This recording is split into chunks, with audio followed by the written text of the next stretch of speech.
जो विनाश Mariupol, Bakhmut, Kharkiv और खेरसोन में हुआ, अब कुछ वैसा ही अफ्रीकी महाद्वीप के कई देशों में हो सकता है, क्योंकि वैगनर का चीफ अब यूक्रेन से निकलकर अफ्रीका शिफ्ट होने का प्लान बना रहा है। व्लादिमीर पुतिन का यह बड़ा सेनापति बखमूत से निकलना चाहता है, लेकिन अब इसके टारगेट पर अफ्रीका के कई देश आ गए हैं।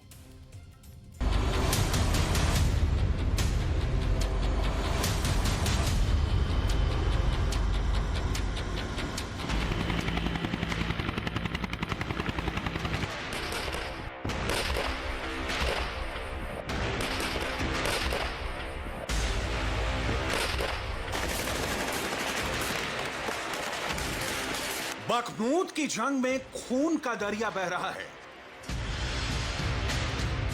बखमूत अपनी तरह की एक ऐसी अनोखी जंग है जिसमें भागने का कहीं कोई चांस नहीं है। या तो मारो या फिर मरो। और इतनी खतरनाक जंग के बीच में अचानक क्यों वैगनर चीफ येवगेनी प्रिगोजिन भागने का रास्ता तलाश रहे हैं? बखमूत की बेहद खतरनाक युद्ध भूमि से एक बहुत बड़ी खबर आ रही है, और वो खबर यह है कि वैगनर चीफ अब बखमूत का मैदान छोड़कर भाग सकता है। आखिर अचानक वैगनर चीफ को इस फैसले का विचार क्यों करना पड़ रहा है, इसकी वजह हम आपको बताएंगे। साथ ही सबसे बड़ा सवाल यह भी है कि अब वैगनर चीफ आखिर कहां पर जाने वाला है। दरअसल वैगनर अब अफ्रीका महाद्वीप के देशों में जाने की योजना बना रहा है। वैगनर चीफ के अफ्रीका जाने की अभी सिर्फ खबर भी चर्चा में है कि पूरा अफ्रीका कांपने लगा है। वैगनर चीफ की दहशत आखिर अफ्रीका में इतनी जबरदस्त क्यों है, इस सवाल का भी हम जवाब तलाशेंगे। लेकिन सबसे पहले बात होगी वैगनर के रणछोड़ प्लान यानी मैदान छोड़ने वाले कायरतापूर्ण मंसूबे की।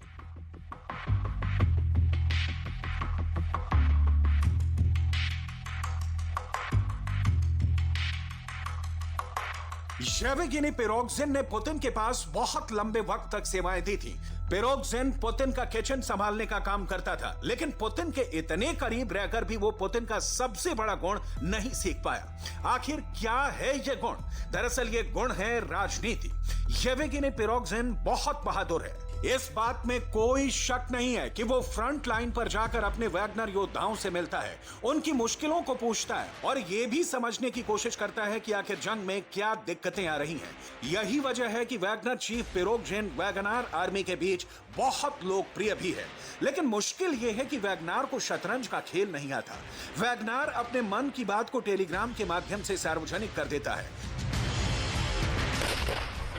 वैगनर चीफ प्रिगोजिन ने जिस तरह खार्किव और लीमान में हुई हार पर रूस के आर्मी जनरलों की सार्वजनिक आलोचना की है, अभी भी रूस के आर्मी जनरल वैगनर चीफ से नाराज हैं और इसीलिए ये आर्मी जनरल लगातार पुतिन के कान भर रहे हैं।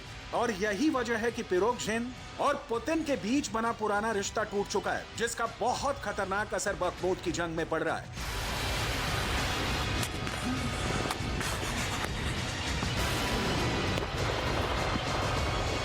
दावा किया जाता है कि पहले पुतिन प्रिगोजिन को अपना बड़ा सेनापति मानते थे, क्योंकि प्रिगोजिन के वैगनर लड़ाकों ने यूक्रेन के अंदर दहशत फैला दी थी। इतना ही नहीं, कई मोर्चों पर वैगनर के लड़ाकों ने शानदार बहादुरी भी दिखाई थी और जीत भी हासिल की थी। लेकिन अब पुतिन के करीब मौजूद रूस के आर्मी जनरलों ने यह कहकर पुतिन के कान भर दिए हैं कि वैगनर चीफ ने जंग में सफलताएं तो हासिल की हैं, लेकिन उसकी रणनीति कमजोर है। इसी वजह से जंग में काफी ज्यादा रूस के सैनिकों को अपनी जान गंवानी पड़ी है।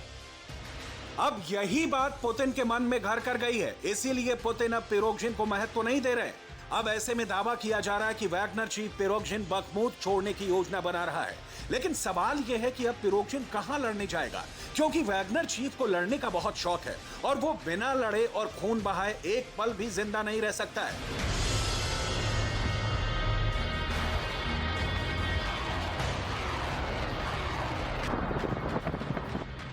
दुर्दांत कमांडर प्रिगोजिन के बारे में कई इंटरनेशनल न्यूज वेबसाइट ने यह दावा किया है कि वो जल्द ही अफ्रीका महाद्वीप के देशों सूडान, माली, मेडागास्कर या फिर मध्य अफ्रीका के देशों का रुख कर सकता है।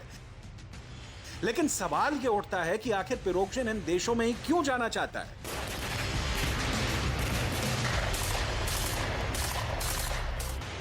आपको जानकर हैरानी हो जाएगी कि पुतिन के इशारों पर लड़ने मरने को तैयार ये वैगनर ग्रुप दुनिया के 1 दर्जन देशों में फैला हुआ है।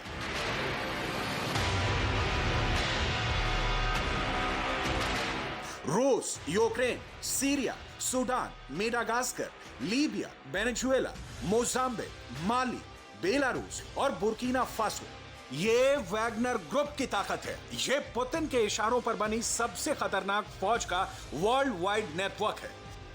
आपको ये जानकर और भी ज्यादा हैरानी होगी कि वैगनर ग्रुप ने यूक्रेन के मैदानी इलाकों से लेकर अफ्रीका के रेतीले युद्ध क्षेत्रों तक और एशिया के रेगिस्तानों से लेकर यूरोप की जमीन पर भी अपनी मौजूदगी दर्ज करवाई है। और इस खतरनाक और क्रूर नेटवर्क से सबसे ज्यादा परेशानी अगर किसी को है तो वो है अमेरिका समेत नाटो के 30 देश।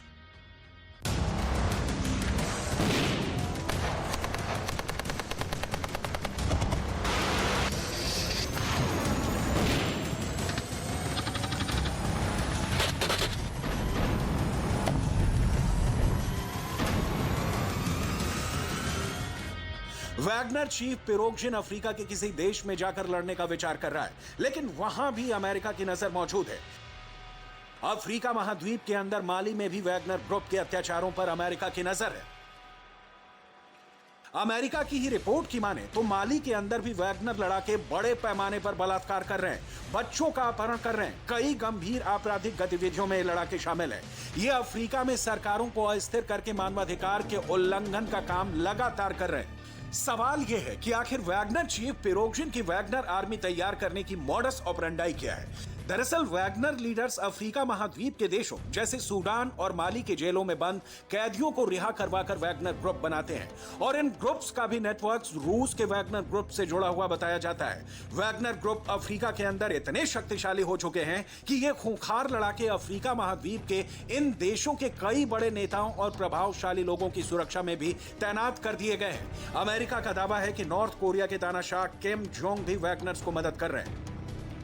In part, because of our sanctions and export controls, Russia is searching for arms from foreign countries, including through Wagner. In recent weeks, we have seen North Korean officials falsely deny that they have provided arms to Wagner. As we have said publicly, North Korea delivered infantry rockets and missiles into Russia for use by Wagner toward the end of last year. So today, we are releasing some imagery of this initial delivery. ये दावा भी किया जाता है कि Putin पूरी दुनिया में अपने प्रभाव का इस्तेमाल वैगनर आर्मी के माध्यम से करते रहे हैं। पुतिन ने साल 2017 में इन वैगनर लड़ाकों को सीरिया की जंग के लिए भेजा। वहां इन वैगनर लड़ाकों ने बशर अल असद के लिए काम किया। अब सबसे अहम बात यह है कि एक तरफ पुतिन के सेनापति वैगनर चीफ पिरोगजिन का मनोबल टूट रहा है और दूसरी तरफ यूक्रेन के राष्ट्रपति ज़ेलेंस्की खेरसोन के उन इलाकों के पुनर्निर्माण के लिए बैठक कर रहे हैं जो हिस्सा जंग की वजह से 90% तक बर्बाद हो चुका है। खेरसोन का कुछ हिस्सा ज़ेलेंस्की पहले जीत चुके हैं। इस बड़े हिस्से को अब ज़ेलेंस्की एक बार फिर पहले की जैसा खुशहाल बनाना चाहते हैं। ज़ेलेंस्की खुद को मानवतावादी और पुतिन को एक अत्याचारी शासक साबित करना चाहते हैं। Вів у Херсоні тривалу нараду з усіма, хто відповідає за область, за оборону, за соціальну ситуацію. Окремо і уважно розглянули енергетичну ситуацію, питання відновлення. На вільній території Херсонщини понад 50 сіл майже повністю зруйновані окупантом. Подекуди більш ніж 90% будівель у селах розбиті. Але навіть у такі села люди повертаються. І це доказ, що життя все одно перемагає. Сьогодні був в одному із найбільших таких сіл, Посад Покровському, колись одному з найбільших до вторгнення Росії. І зробимо все, щоб це село знов було серед найбільших, зробимо все для відбудови наших територій.